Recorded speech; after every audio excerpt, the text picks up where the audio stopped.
Miss হবে না আপনার পছন্দের টিভি শো। দেখুন জি5 অ্যাপে একদম ফ্রি। উনি দাদা ভাইয়ের মানে মিস্টার আদিত্য সেনের নতুন বিবাহিত স্ত্রী রাধা সেন। তুমি বাবার পাশে কেন? সরে যাও, আচ্ছা সরে যাও।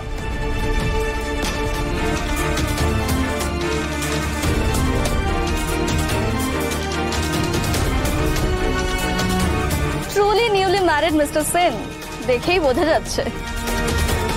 সত্যি তো এইসব পোশাক পরে কেউ আসে? আরে এটা তো পার্টি নাকি, বিয়ের বেনারসি পরে চলে এসেছে যেন কোনো মন্দিরে এসেছে, আর এখানে পুজো দেওয়া হবে। আর দেখো পায়ের জুতোটাও নেই।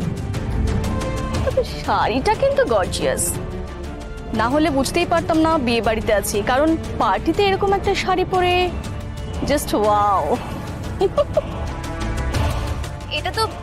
এটা তো বিয়েরই শাড়ি। ও রিয়েলি?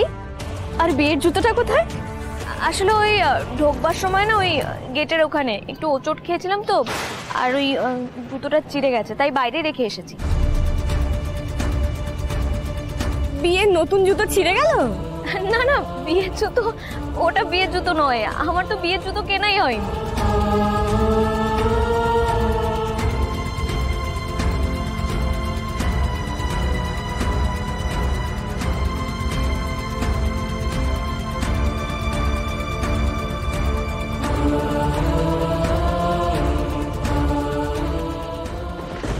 আদে দাঁড়াও, আদে। হিরো বাবু আপনি কোথায়? হিরো বাবু আবার কি হলো? আবার রেগে আমি আবার কি করলাম? হিরো বাবু, তুমি মিস্টার সেনকে হিরো বাবু বলে ডাকো? How sweet.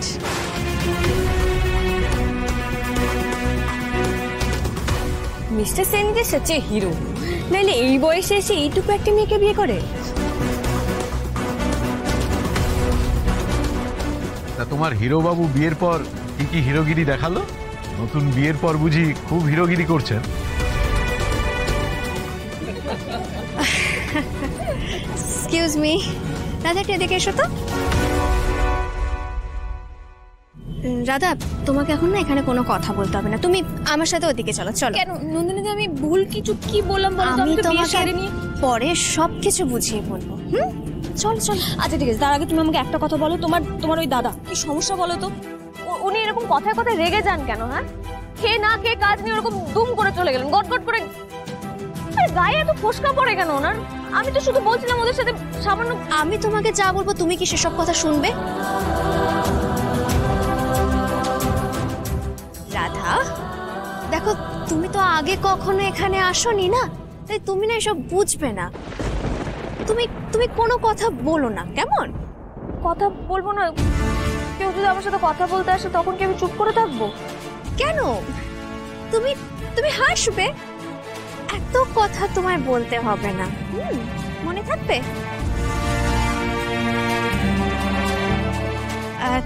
তাহলে চলো।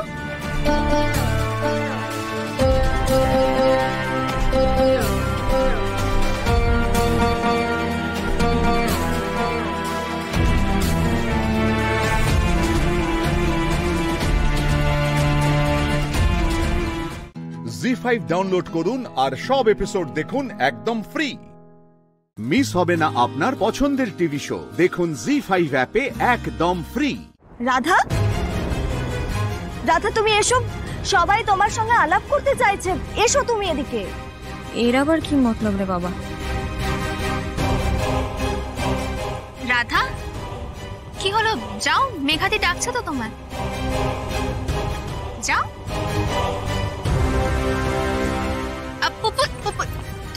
তুমি আমার কাছে এসো, যাও যাও। এসো এদিকে এসো, এসো। দাঁড়াও, কি হলো আদিত্য? সবার সঙ্গে তোমার নিউলি ম্যারিড ওয়াইফের আলাপ করিয়ে দাও।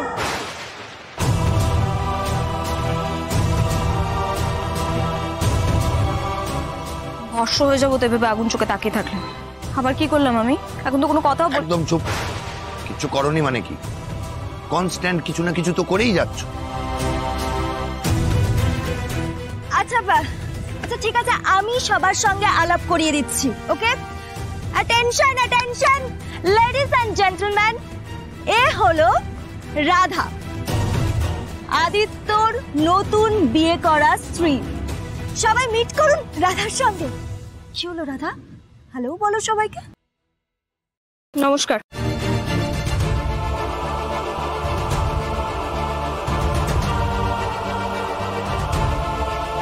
আলো, আলো তুমি চলে গিয়ে আমাকে কিসের মধ্যে ফেলেছো আলো? আমার খুব অসহায় লাগছে, আমি তোমায় খুব মিস করছি আলো।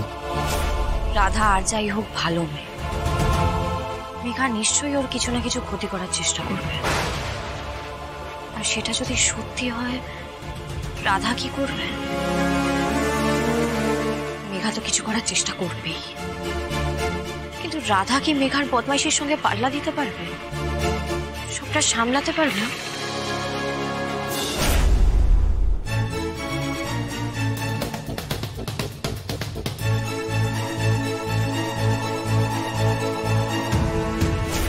না, রাধা ঠিক সামলাতে পারবে। যদি একা হাতে পুপুলকে কিডন্যাপার থেকে বাঁচিয়ে আনতে পারে, তাহলে মেঘার বদমাইশি নিশ্চয়ই সামলাতে পারবে, ঠিক পারবে।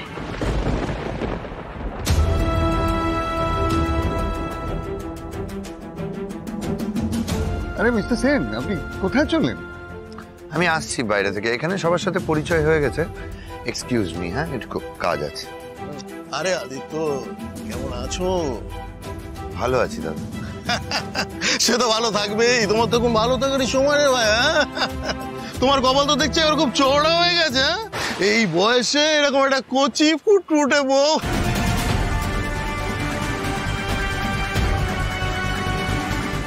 কেন কেন, তোমারও চাই না কি কচি বউ? নো ডার্লিং, আরে আদিত্যর ভাগ্যটা দেখো। লোকে বলে ভাগ্যবানের বউ মরে যায়, আদিত্যর ক্ষেত্রে তো দেখছি সেটা একবারে অক্ষরে অক্ষরে মিলে যাচ্ছে। একটু চুপ করবেন প্লিজ। আরে ভাই, লজ্জা পেলে নাকি? এমন কচি ফুটফুটে বউ বিয়ে করেছো ওই শোকেসে সাজিয়ে রাখার জন্য নাকি? আরে আমরা হলেও শোকেসে সাজিয়ে রাখতাম না। তুমি তো একেবারে শেষ বলে ছক্কা মেরে দিলে ভাইয়া। জি5 ডাউনলোড করুন আর সব এপিসোড দেখুন একদম ফ্রি। পুরো এপিসোড দেখতে জি5 অ্যাপ এখনই ডাউনলোড করুন। আমি যাদবপুর ইউনিভার্সিটি থেকে হিস্ট্রিতে অনার্স করেছি। তারপরে বাবা মা দেখাশোনা করেই বিয়ে হয়। ওদের ফ্যামিলি বিজনেস ছিল। কিছুদিন পর থেকে শুরু হয় যে না, একটা নতুন কিছু করতে হবে। আমার বাবা বলেন ঠিক আছে, আমি তোমাকে ব্যাকিং করছি, তুমি একটা বিজনেস যদি স্টার্ট করতে চাও করতেই পারো। তো বিজনেস স্টার্ট হলো, বিজনেস চলছেও। 2014 থেকে বিজনেস স্টার্ট করে, এবার 14-15 চলছে, 16-তে আমার ছেলে হয়। তারপর থেকেই একটা অন্য ধরনের মানসিকতা তৈরি হয়ে যায়। আমি জানতে পারি যে একাধিক সম্পর্কে জড়িয়ে রয়েছে এবং বিভিন্ন টাকা পয়সাগত কিছু প্রবলেম নিজে নিজেই ক্রিয়েট করে ফেলেছে, যেটা মানে মানুষের থেকে নেবো দেবো না এরকম একটা মানসিকতা। এইটা মোটামুটি 20 সাল অবধি চলছে। 18, 19, 20 অনেক চেষ্টা করছি যদি সামলানো যায়, যদি কোনোভাবে কোনো কিছুতে অ্যাডজাস্টেবল না। যাই হোক, ছেলেকে মানুষ করব এই লক্ষ্যটা নিয়ে বেরিয়ে আসা। ছেলে তখন জাস্ট 3 বছর। ছেলে আমার মাকে ফোন করে বলছে মাকে মেরে দেবে, তোমরা নিয়ে যাও। রাত 12টায় আমার বাবা মা ছুটে আমাকে নিতে যায়। সেই পরিস্থিতি থেকে আমরা বাড়িতে আসি এবং মা বলে যে তুই আবার স্টার্ট কর না পড়াশোনাটা। স্টার্ট করলাম অ্যানিমেশনের কোর্স। যে ঠিক আছে, একটা অ্যানিমেশনের কোর্স করি, করে তাহলে বাইরে চাকরিতে চলে যাব, মাইন্ডটা অন্যরকম হয়ে যাবে। করছিলাম কোর্সটা, করতে করতে 2021-এর মে মাসে মায়ের করোনা ধরা পড়ে, কোভিড। 10 ডেজের ভেতরে এক্সপায়ার করে যান। মা মারা যাওয়ার পর সেই পরিস্থিতিতে শুরু হয় 2021-এ মমস কিচেন। আমি তখন জোনা 15 জন দিয়ে আমি শুরু করেছিলাম, যেটা এখন পার ডে 50-60 জনের খাবার যায়। প্লাস আমার দোকান রয়েছে, দোকানটা মোটামুটি সবার আশীর্বাদে চলছে। একা কি সম্ভব সময়তেই এত বড় একটা সেট আপ চালানো, সকাল থেকে রাত অবধি? রাত্রেও রাখো? রাত্রেও মানে মোটামুটি 10টা বেজে যায়। বাচ্চা থাকে কার কাছে? মেনলি ভরসা আমার বাবা। বাবা বুক দিয়ে আগলে রেখেছে, আর আমার মেসোমশাই আছেন, ওরা দুজনেই ছেলেটাকে দেখে।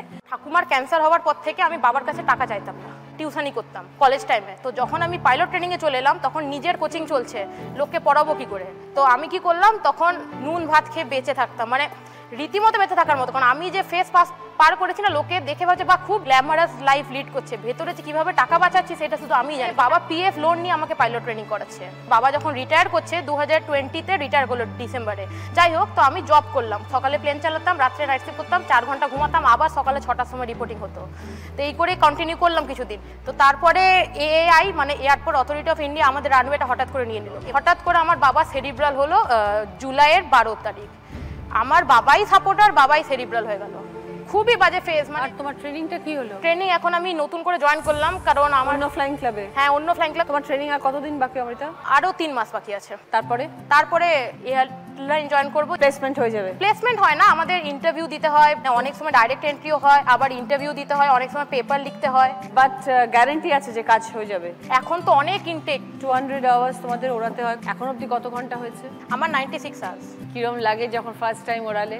প্রথম যখন সোলো পেয়েছিলাম তো মানে একা চালাচ্ছি, স্যার তো নেমে যায়। ও তাই? হ্যাঁ, তখন পুরো ওটারই একা উঠতে হয়? হ্যাঁ, প্রথমে তো শিখিয়ে দেয়, তারপরে তো একা ওঠাতে হয়। মানে 100 আওয়ার্স পিআইসি মিনিমাম দরকার হয়। পিআইসি মানে তোমাকে একা সোলো চালাতে হবে 100 আওয়ার্স, 200 ঘন্টার মধ্যে তো মিনিমাম। তো আমার এখনো 30। ভয় লাগে? ভয় তো খুবই লাগে, কারণ এইগুলো তো আর বড় প্লেন না, ছোট প্লেন। যখন মানে গরমের সময় বা যদি কোনো পাহাড়ের ওপর দিয়ে যাচ্ছ, একটুতেই নড়ে, আমি ধরে বসে থাকি, বাবারে গেল, কোথায় ল্যান্ড করবো। প্রথম তো ভয় পেয়েছিল, এখনো কি ভয় লাগে? ভয় মানে ওই ভয় লাগে না, কিন্তু মরার ভয় নেই, জানি আমার হাতে স্টিয়ারিং, আমি সামলে নিতে পারবো। জি5 ডাউনলোড করুন আর সব এপিসোড দেখুন একদম ফ্রি। পুরো এপিসোড দেখতে জি5 অ্যাপ এখনই ডাউনলোড করুন। আমার বিয়ে হয়েছিল খুবই অল্প বয়সে।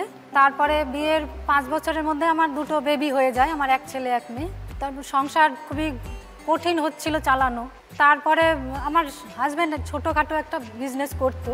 তারপর জানতে পারলাম যে আমাদের বুনিয়াদপুর একটা ছোট শহর একটা। বুনিয়াদপুরটা কোথায়? দক্ষিণ দিনাজপুর জেলায়। আচ্ছা। সেখানে একটা স্কুল, ইংলিশ মিডিয়াম স্কুল হয়েছে, এবং সেখান থেকে অনেক মানে বুনিয়াদপুরটা শহর হলো মানে গ্রাম কেন্দ্রিক আর কি। অনেক গ্রাম নিয়ে বুনিয়াদপুরটা তৈরি। অনেক দূর থেকে সব বাচ্চারা সেখানে পড়তে আসে। তো বাবা মায়েদের পক্ষে নিয়ে আসা খুবই কঠিন হতো। কেউ দিতে চাইতো না, যে না অত দূর যাব আবার নিয়ে আসতে হবে, দিতে চাইতো না। তখন জানতে পারলাম যে স্কুলে একটা বাসের দরকার, বা আমার কিছু রিলেটিভের বাচ্চা কাচ্চারাও পড়ে ওই স্কুলে। জানতে পারলাম যে তাদেরও খুব অসুবিধা হয়, স্কুল বাস হলে তাদের একটু সুবিধা। তো আমারও তখন সংসারে একটু অভাব ছিল দিদি। স্কুলে প্রিন্সিপালের সঙ্গে একটু কথা বললাম, বললাম হ্যাঁ একটা স্কুল বাস হলে তো তাদেরও ভালো হয়, গার্জেনদেরও সুবিধা হয়। কোনো অভিজ্ঞতা তো ছিল না? না, কোনো অভিজ্ঞতা ছিল না দিদি। সেই জন্যই আমার নতুন বাস কিনবো, সেই টাকাও আমার ছিল না তখন।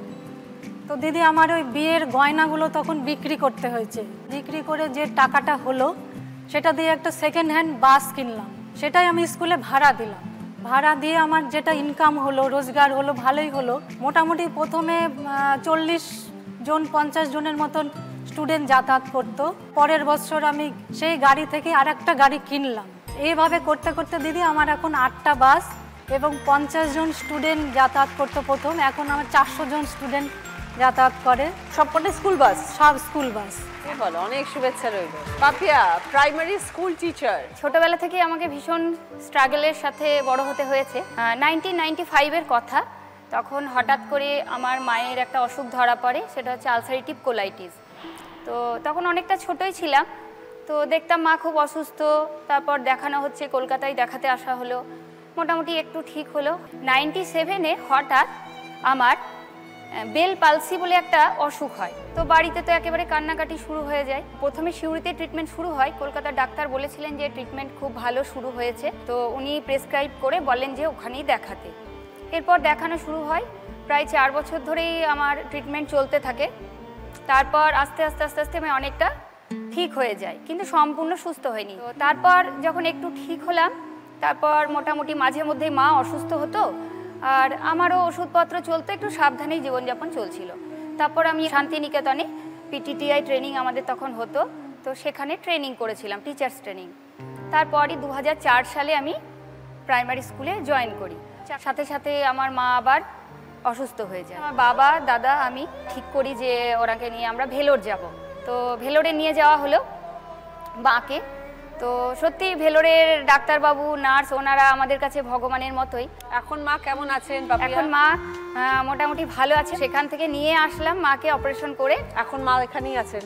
হ্যাঁ, মা শিউরিতে আছে। যে স্কুলটায় পড়াও সেটা তো গ্রামের দিকে। হ্যাঁ, সেটা গ্রামের দিকে, রোজ যাতায়াত করতে হয়। আর মা সুস্থ হবার পর আমি বিয়ে করি 12 সালে। আমার হাজবেন্ড খুব সাপোর্ট করে আমাকে, বলেই মায়ের এখনো দেখাশোনা করতে পারি। পাপিয়ার মাকে আমার তরফ থেকে প্রণাম জানাচ্ছি। আপনি সুস্থ থাকুন, ভালো থাকুন। তুমিও খুব ভালো থেকো পাপিয়া। জি5 ডাউনলোড করুন আর সব এপিসোড দেখুন একদম ফ্রি। মিস হবে না আপনার পছন্দের টিভি শো, দেখুন জি5 অ্যাপে একদম ফ্রি।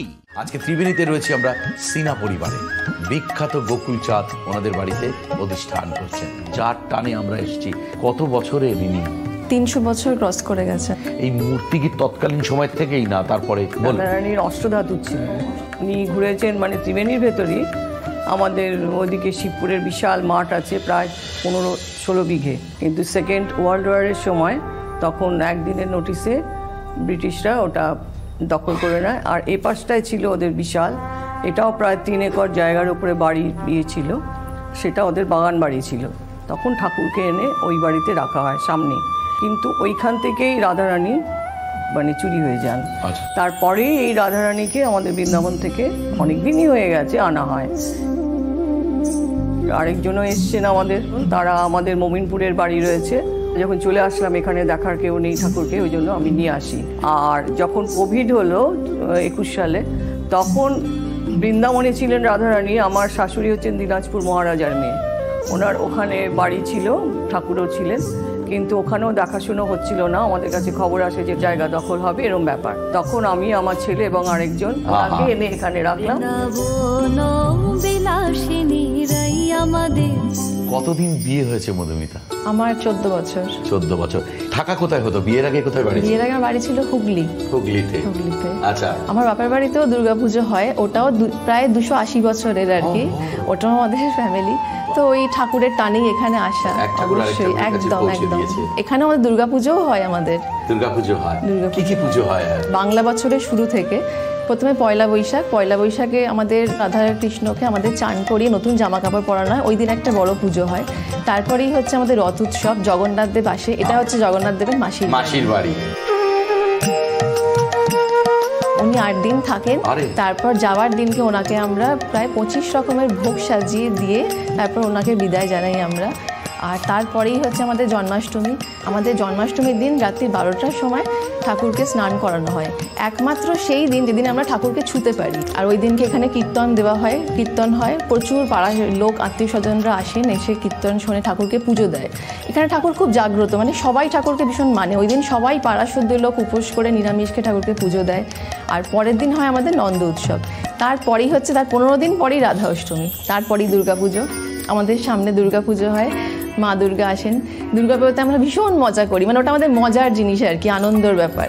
কলকাতায় থাকা, সেখানকার একটা জীবন, আর সেখানে ব্যক্তিটাও অনেক বড় আপনাদের বাড়ি, সেখানে ছেড়ে এই যে ত্রিবেণীতে চলে এলেন ওনার জন্য, আমাদের গোকুল চাঁদের জন্য। আমাদের মোমিনপুরে বাড়ি ছাড়াও আমার বিহালায় একটা ফ্ল্যাট আমার বাবার দরুন আমরা পেয়েছি। কোনো দিন আমি গিয়ে ওখানে থাকতে পারিনি।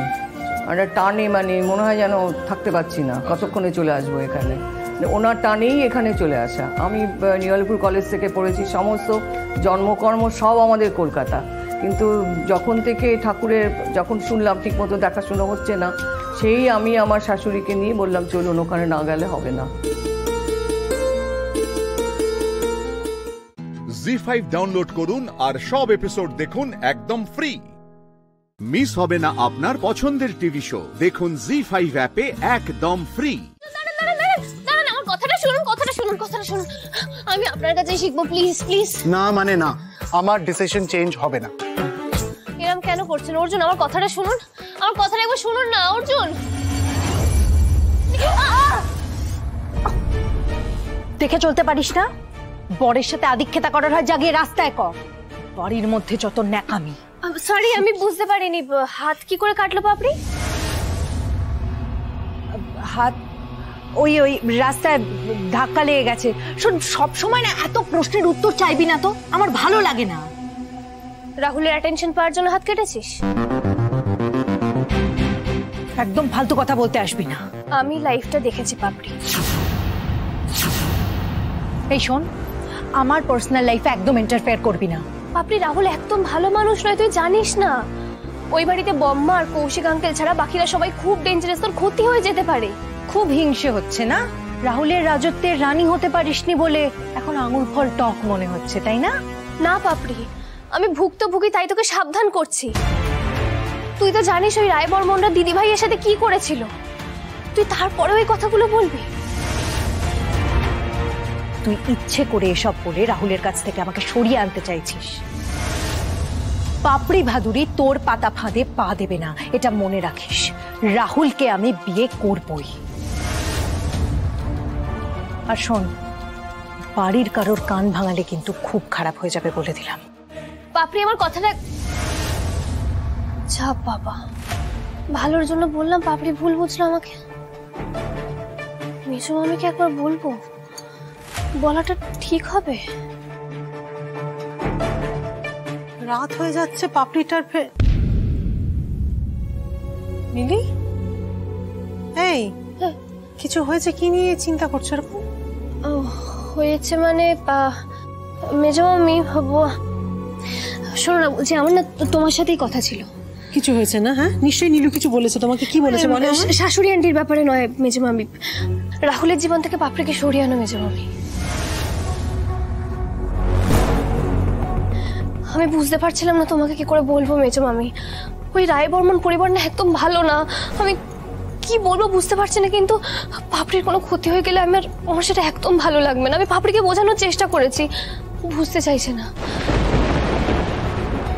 আমিও কদিন লক্ষ্য করেছি জানো তো, যে ওনা খুব উঠছে, কিন্তু যে রাহুলের সঙ্গে জড়িয়ে পড়বে এটা তো তুমি ভাবতেও পারিনি। রায় বর্মনদের বাড়ির একটা ছেলে আমাদের বাড়ির একটা মেয়ের জীবন নষ্ট করেছে, আবার এখন পাপড়ি। মিলি মিলি মিলি, তুমি না আমায় বলে খুব ভালো করেছো।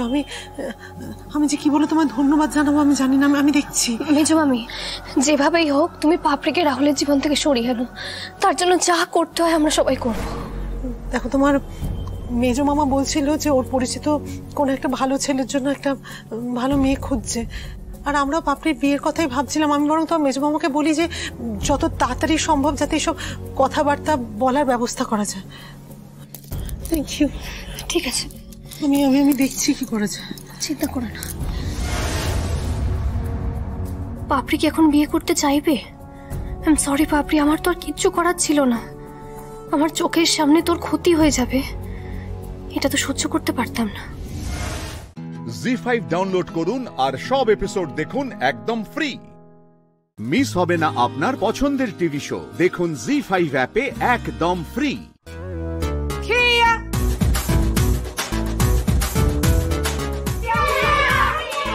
কি ওখানে দেখছো? আর ইউ, তোমার জন্য কিন্তু কনসেন্ট্রেশন নষ্ট হচ্ছে। যাও, আরে যাও, please do it, carry on. ওদিকে মন দাও।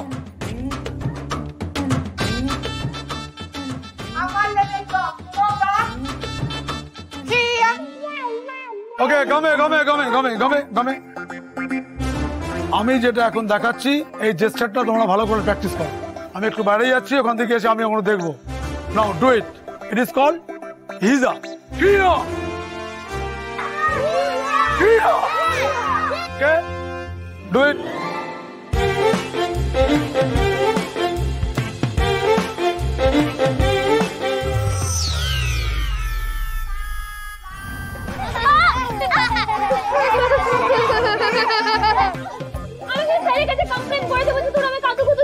তাহলে আমি আরো কাঁদুকুতু দেবো।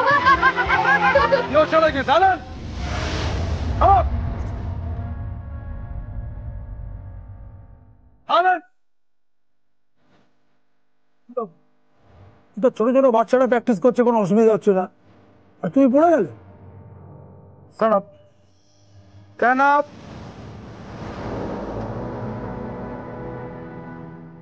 অল টু স্কিপ মানে কিন্তু এখানে চলবে না।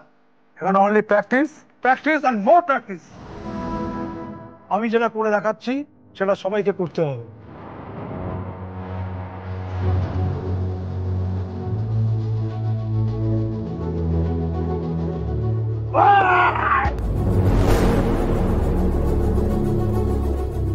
করে দেখাতে হবে, ঠিক আছে? এই যা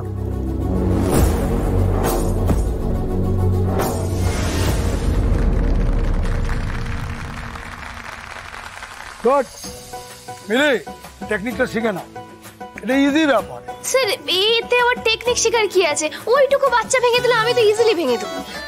আপনি আনুন। এসো এসো সামনে।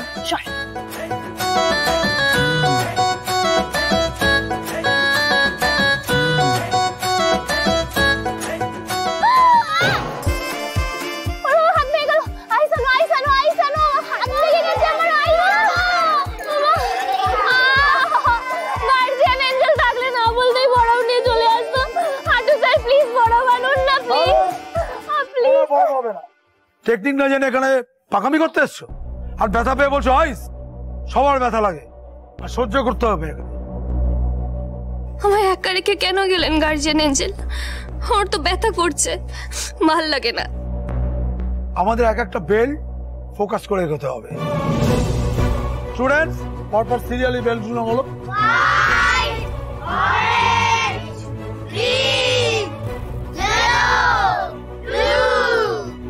Stop stop. এই বেল্টের জন্য এত হাহু হুহু করতে হবে? আমি বেকার বেকার নার্ভাস হচ্ছিলাম, হাতের পর পায়েও লাগবে ভেবে। শুনে নিয়েছো মিলি, আমাদের আপাতত ব্লু বেল্ট পর্যন্ত ফোকাস করে এগোতে হবে। স্যার এই বেল্টগুলো নিয়ে আপনি একদম চিন্তা করবেন না, সব কটা বেল্ট আমার কাছে আছে, সবগুলো। মানে তোমার বর তো বলেনি তোমার এতগুলো বেল্ট আছে? আমার বর তো অর্জুন গুন্ডা, ও তো খুব বিজি, ওর মাথায় সব কিছু থাকে না। আমি তো বলছি আমার কাছে আছে, আমি আপনাকে এনে দেখাবো সবগুলো। জি5 ডাউনলোড করুন আর সব এপিসোড দেখুন একদম ফ্রি। মিস হবে না আপনার পছন্দের টিভি শো, দেখুন জি5 অ্যাপে একদম ফ্রি। আমার নামে একটা মিথ্যে বদনাম দেওয়া হয়েছে, সেই কাজটা আমি করিনি। আমি আমার শ্বশুর মশাইকে এমন কিছু খাওয়াইনি যার জন্য ওনার শরীরের এই অবস্থা হতে পারে। কিন্তু কিন্তু আমি জানি এই কাজটা কে করেছে। কে করেছে? কে?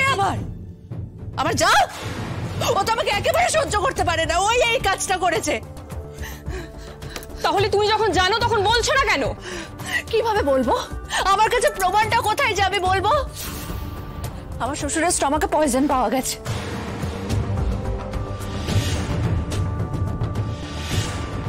সেটা নিয়ে সারা বাড়ির লোক আমাকে দুষছে। সেই জন্যই সূর্যদা দিদিভাইকে ওই বাড়িতে নিয়ে গেছে। আর দিদিভাই ওই বাড়িতে গিয়ে এটা প্রমাণ করার চেষ্টা করবে ও কতটা মহান, ও সব বিষয়ে কতটা কম্পিটেন্ট, আর আমি ততোধিক অপদার্থ, এটাও প্রমাণ করার চেষ্টা করবে। কিন্তু সে করুক, এটা সে প্রমাণ করার চেষ্টা করুক, কিন্তু ও আমার বরের সঙ্গে কেন কথা বলবে? ও তোমার বরের সাথে কথা বলেছে না তোমার বর ওর সাথে কথা বলেছে, সেটা একবার ভেবে দেখেছো? বৌমনি, তুমি দিদিভাইকে ভালোবাসো বলে ওর সব দোষ লঘু করে দেখবে, এটা কিন্তু ঠিক নয়।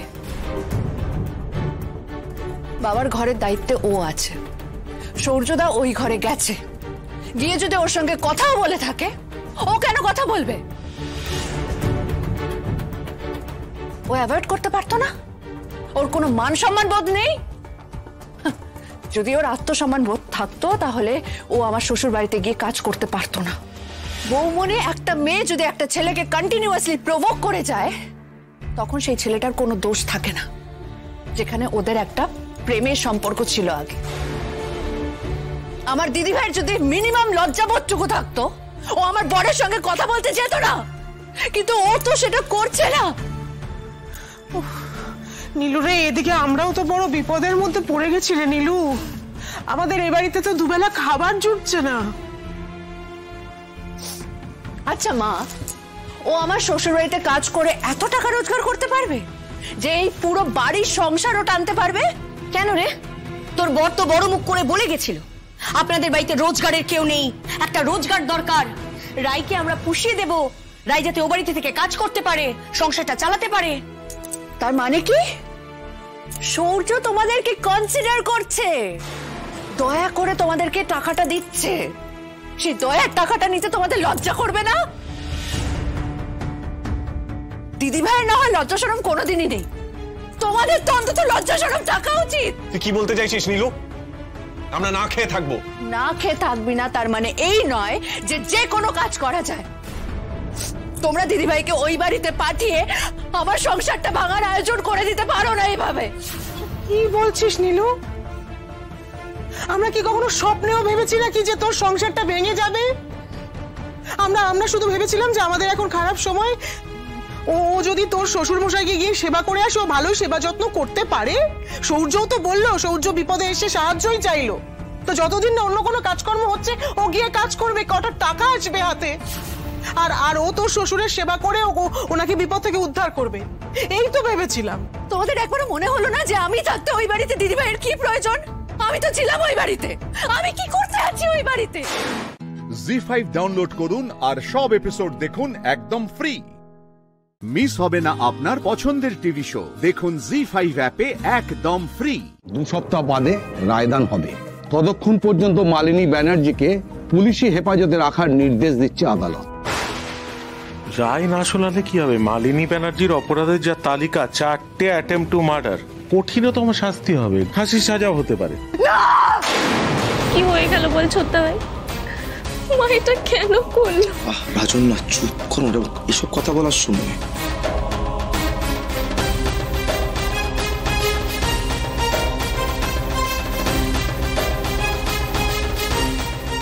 জয়, এবার তুমি তোমার মাকে চিনতে পারলে তো? বুঝতে পেরেছো নিশ্চয়ই এতদিন আমি যা যা বলেছি ভুল কিছু বলিনি।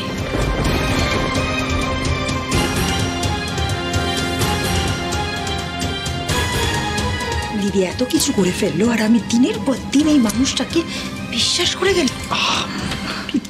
এখনো চুপ করবো? চুপ কর।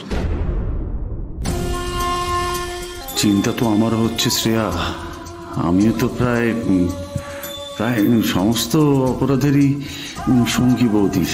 এবার বৌদির যদি ফাঁসির হুকুম হয় তাহলে তো আমাকে নিয়েও টানাটানি হবে। ও বাবা, আমি ফাঁসিটা চাই না, বিশ্বাস করো। আমি চাই মালিনী ব্যানার্জি শাস্তি, মালিনী ব্যানার্জি সূত্রে যাক। ফাঁসি কারণ মৃত্যু আমি চাই না। দিদি, ওনার ফাঁসি হবে এটা কেন ভাবছো? মানে এটা তো এখনো ডিসাইড হয়নি না। যদি ফাঁসি হয় তখন কি হবে? আর তুমি এত কিচ্ছু হবে না,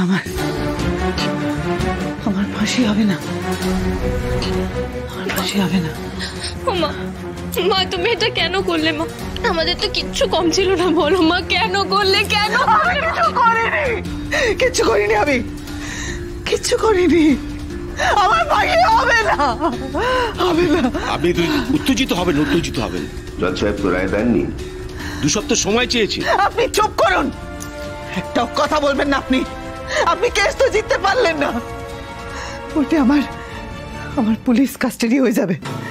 আবার শুনছি নাকি হাসিটা হতে পারে।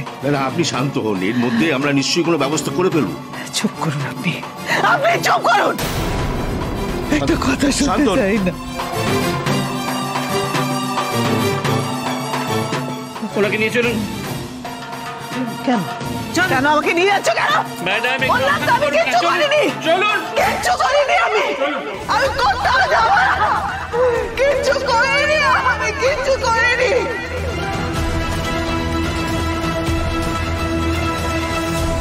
ফাঁসি হবে না বলো? ও বাবা, ও বাবা, আমি কি ভুল করলাম? আমি তো কারোর মৃত্যু চাই না, আমি তো চাই মালিনী ব্যানার্জি শুধু শাস্তি হোক। আমি ভুল করলাম এই সব কিছু করে, এটা আমি কারোর মৃত্যু চাই না বাবা। আমি কি করে আটকাবো বলো তো? আমি বুঝতে করেছি, ঠিক করেছি, বাড়ি যাবো, বাড়ি যাবো।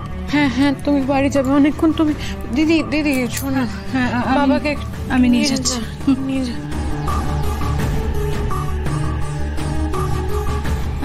সাবধান। জি5 ডাউনলোড করুন আর সব এপিসোড দেখুন একদম ফ্রি। মিস হবে না আপনার পছন্দের টিভি শো, দেখুন জি5 অ্যাপে একদম ফ্রি।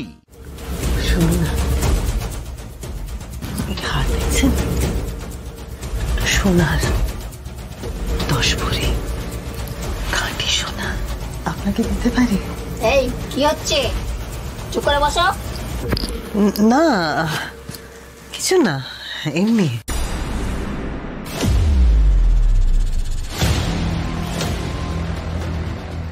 শুনুন, বলছিলাম কি, আমাকে যদি এখান থেকে ছেড়ে দেন আপনাদের অ্যাকাউন্টে 1 কোটি টাকা ট্রান্সফার করে দেব। এই হার দেখছেন, সোনার 10 ভরি, আর এই বালা। তাই নাকি? 1 কোটি টাকা, সোনার হার, বালা সব দেবেন? 1 কোটি টাকা ক্যাশ, 1 কোটি টাকা ক্যাশ দেব, আর তাছাড়া সোনা দানাও দেব। আমাকে ছেড়ে দিন। চুপ করুন, আপনার লজ্জা করে না?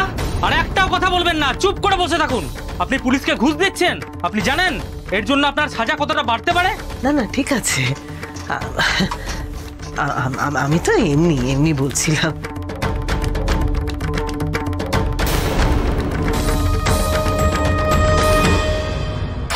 ম্যাডাম একদম নড়বে না, একদম নড়বে না। ম্যাডাম ওটা লোডেড ম্যাডাম।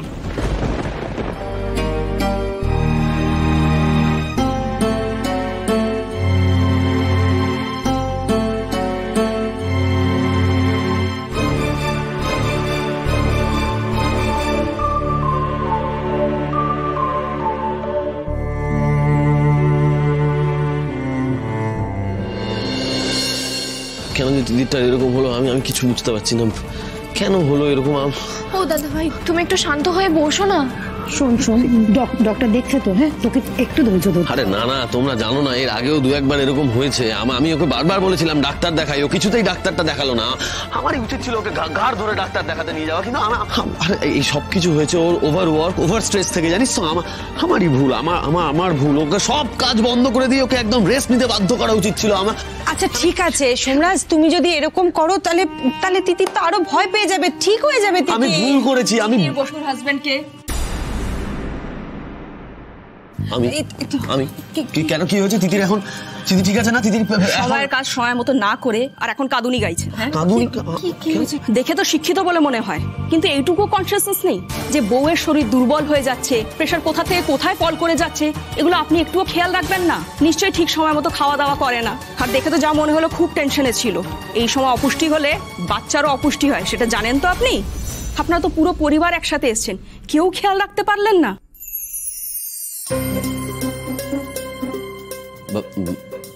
বাচ্চারা অপুষ্টি মানে? তোতলাচ্ছেন কেন? তিতির বসু যে মা আর আপনি যে বাবা হতে চলেছেন সেটা আপনি জানেন না?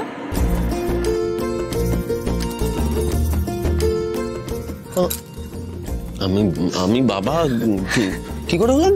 মানে কি করে হলো সেটা তো আপনিই বলতে পারবেন। আপনিই বাবা হচ্ছেন। যান আপনি ভেতরে যান, ওনার জ্ঞান ফিরে এসছে। কংগ্রাচুলেশন দাদা ভাই, কংগ্রাচুলেশন। আরে অপেক্ষা কেন করছো? যাও, লজ্জা পেও না, যাও।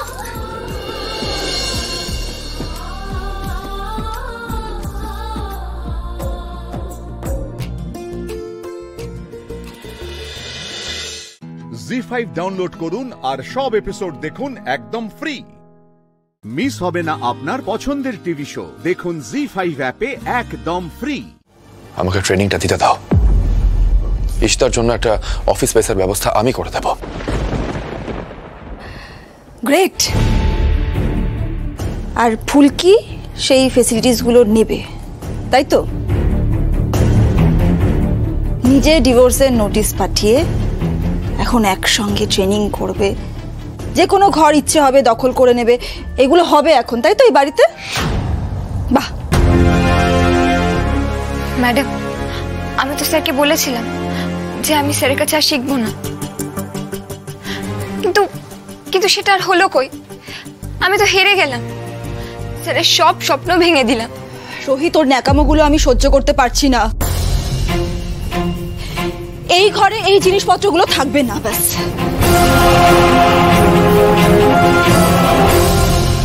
শালিনী, কি করতে যাচ্ছিলে তুমি? বক্সিং গ্লাভস ছুঁড়ে ফেলতে যাচ্ছিলে?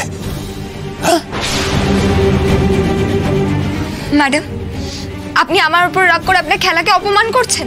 একদম চুপ, একদম চুপ করে থাকবে। তোমার জন্য আজকে সবকিছু ঘটছে। তুমি বড় বক্সার হবে, তাই না? তুমি রোহিতের মাথা উঁচু করবে, রোহিতের স্বপ্ন পূরণ করবে তুমি। কিচ্ছু হবে না তোমার দ্বারা, কিচ্ছু হবে না।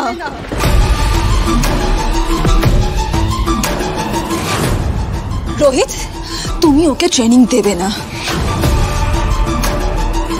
ওর মতো মেয়ের মধ্যে কোনো সম্ভাবনা নেই। ও শুধুমাত্র ছলাকলা জানে, আর কিচ্ছু জানে না। ওই শালিনী,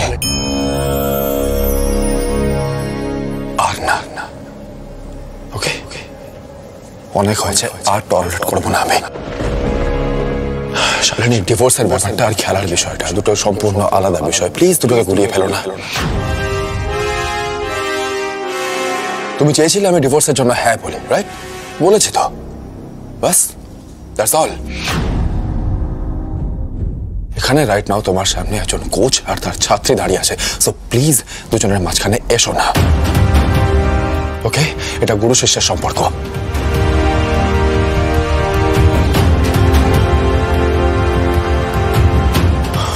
আর ফুলকি ইন ফিউচার বড় বক্সার হবে কিনা এটা তো সময় বলবে। আর তাছাড়া একজন জুনিয়র বক্সারের মনোবলটা কি এইভাবে ভেঙে দেওয়া ঠিক শালিনী? I hope not. আর হ্যাঁ, একজন বক্সার হিসেবে ফুলকি দাসের জার্নি এই ঘর থেকেই শুরু হয়েছিল, তাই এখানে ট্রেনিং হলেই ওর মনোবলটাও ফিরে পাবে বলে আমি মনে করি। তাই আজ থেকে ফুলকি দাসের ট্রেনিং এই ঘরে হবে। This is my decision. আমি এটা নিয়ে তোমার সাথে আর কোনো রকম আলোচনা করতে চাই না শালিনী। ম্যাডাম কিন্তু স্যারকে মন থেকে ভালোবাসেন না মাকালি। স্যারের স্বপ্নটা উনি বুঝতেই পারছেন না। আগের দিন স্যারের কপাল কেটে গেল, সেটাও লক্ষ্য করলেন না। আমি কোথাও একটা ভুল ভেবেছি না মাকালি? সবাই বেরো এই ঘর থেকে। এখন ফুলকি ট্রেনিং শুরু হবে। বেরো বেরো বেরো বেরো, হ্যাঁ বেরো, হ্যাঁ বেরো। জি5 ডাউনলোড করুন আর সব এপিসোড দেখুন একদম ফ্রি। মিস হবে না আপনার পছন্দের টিভি শো। দেখুন জি5 অ্যাপে একদম ফ্রি। ফুলকি আমাকে বাঁচাও, আমাকে বাঁচাও ফুলকি, ফুলকি হয়ে যাও ডাউনলোড।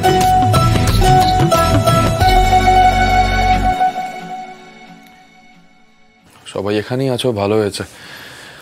শোনো, কাল আমার আর ফুলকির একটা বক্সিং ম্যাচ আছে, তো তোমরা সবাই চাইলে দেখতে আসতে পারো। হ্যাঁ, তোর সাথে ফুলকির? তা ভাই, তুই এই সুযোগে ফুলকিকে ভালো করে পেটাবি নাকি? মানে ফুলকি, তুমি পালাতে চাও? না ধানু দিদি, পালাবো কেন? আমি তো স্যারের সঙ্গে বক্সিং ম্যাচটা খেলবো। স্যারও তো দেখবেন আমি কতটা শিখতে পেরেছি স্যারের কাছ থেকে। দুনিয়ায় কি কি হচ্ছে দেখতে পাচ্ছ ঈশিতা?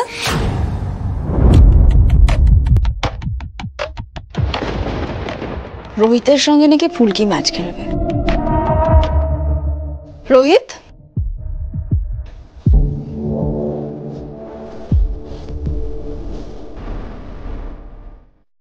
তোমার এই ছাত্রীর পেছনে আর কত সময় নষ্ট করবে তুমি? নিজে এখন ফুলকির সঙ্গে ম্যাচ লড়বে? কি ধরনের ছেলে মানুষ এসব? সিরিয়াসলি নাকি এখন নিজে ম্যাচ খেলতে পারছো না বলে ফুলকিকেই অপোনেন্ট বানিয়ে নিয়েছো? ও আচ্ছা, এই কারণে এত ট্রেনিং, ওকে বাড়িতে রেখে দেওয়া এসব না? ভালো, খুব ভালো। কালকে এসো না বক্সিং ক্লাবে, দেখবে কিরকম খেলা হয়। না মানে আমি ঠিক কতটা ছেলে মানুষই করছি সেটা নিজের চোখে দেখতে পাবে। বক্সিংটা তো বোঝো এট দি এন্ড। দেখে বলো কেমন হলো ম্যাচটা, মানে তোমার কেমন লাগলো। চলে এসো কাল।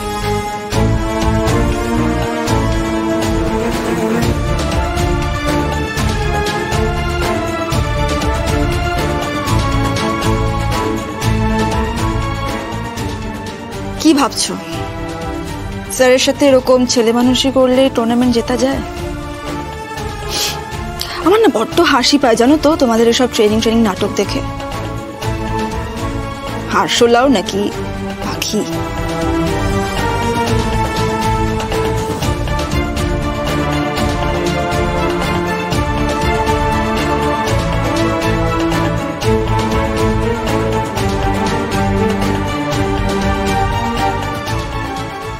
তমাল, কাল নিশ্চয়ই তোমরাও যাচ্ছ ফুলকি দাসকে চিয়ার করতে।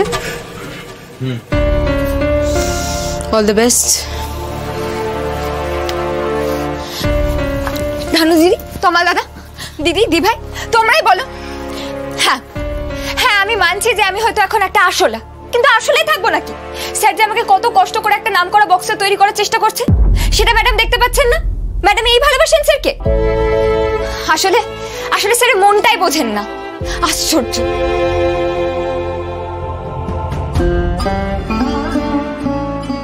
আমার না প্রায় সন্দেহ হয় ম্যাডামের ভালোবাসা নিয়ে। এই ভালোবাসার জন্য নাকি নিজেকে শেষ করতে গিয়েছিল।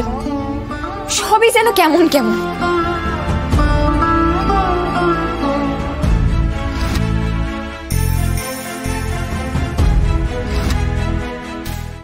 জি5 ডাউনলোড করুন আর সব এপিসোড দেখুন একদম ফ্রি।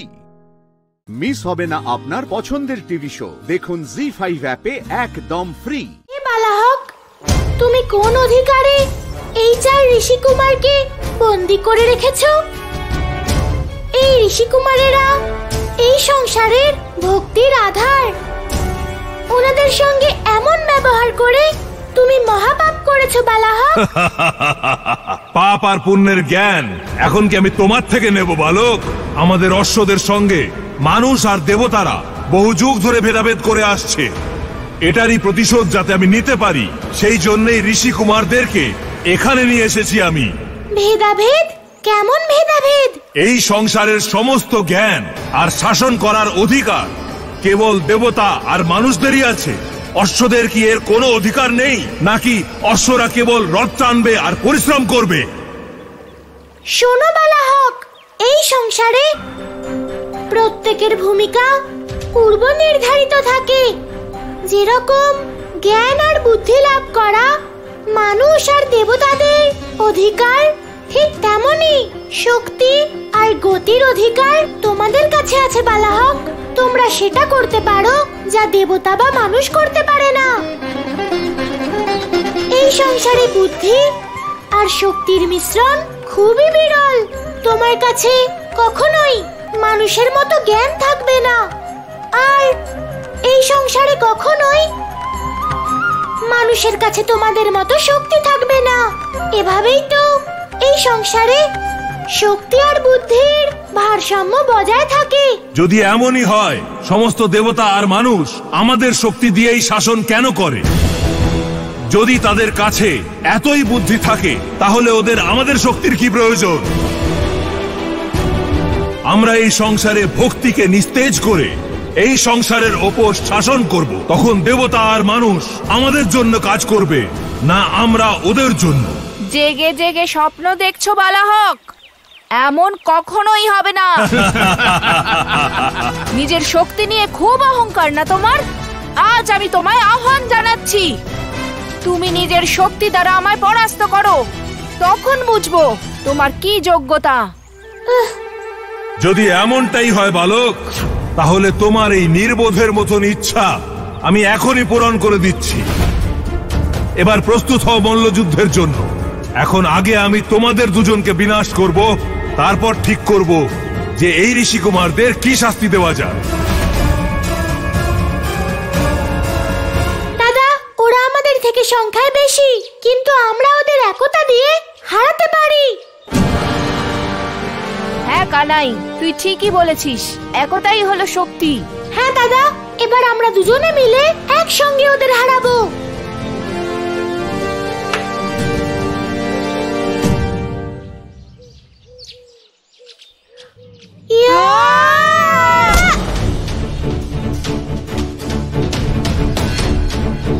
দাদা,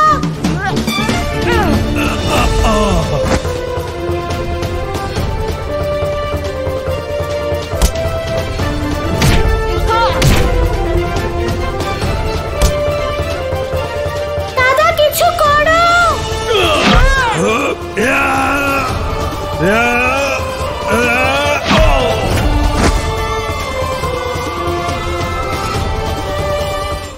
জি5 ডাউনলোড করুন আর সব এপিসোড দেখুন একদম ফ্রি।